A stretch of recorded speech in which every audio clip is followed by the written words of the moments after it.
We serve a God that can be relied on. That is one of the biggest themes in the book of Isaiah. At the beginning of the book, we see Judah and Jerusalem and their king being judged because they would not turn to God and rely on him, but instead would rely on other nations, other gods, their material wealth, their military might, things of that sort.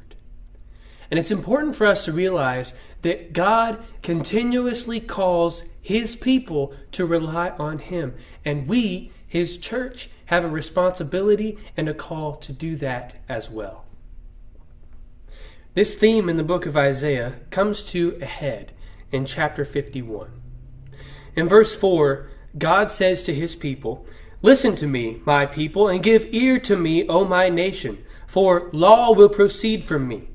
And I will make my justice rest as a light of the peoples. My righteousness is near. My salvation has gone forth. My arms will judge the peoples. The coastlands will wait upon me, and on my arm they will trust." He says, "Lift up your eyes to the heavens and look on the earth beneath. For the heavens will vanish away like smoke. The earth will grow old like a garment.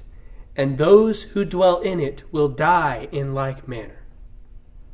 So God says, listen to me. You can't rely on physical things. The heavens, they will pass away.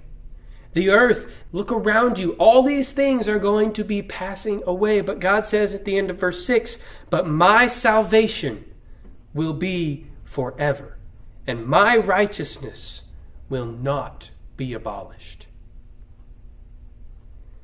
It's important for us to realize that we need to be placing our trust in God.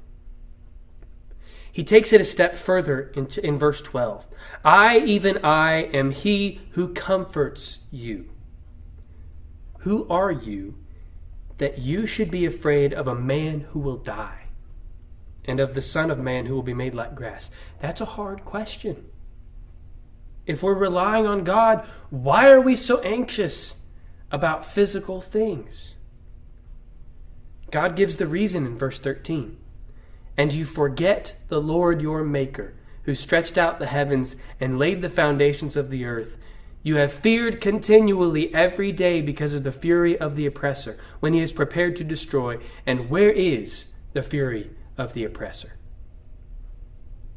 He says in verse 16, "And I have put my words in your mouth. I've covered you with the shadow of my hand, that I may plant the heavens, lay the foundations of the earth, and say to Zion, you are my people." I want you to think about where you have placed your trust. Have you placed it in military might? In monetary things? Have you placed it in men who might change laws and statutes and ordinances that affect God's kingdom? If so, why? It's God's kingdom. He claimed it. Listen to verse 16 again, the second half. "That I may plant the heavens, lay the foundations of the earth, and say to Zion, you are my people." God's claim on those who are his is as sure as the sky that you see, as sure as the earth that you stand on, and even more everlasting. So why would I ever put my trust in anyone else?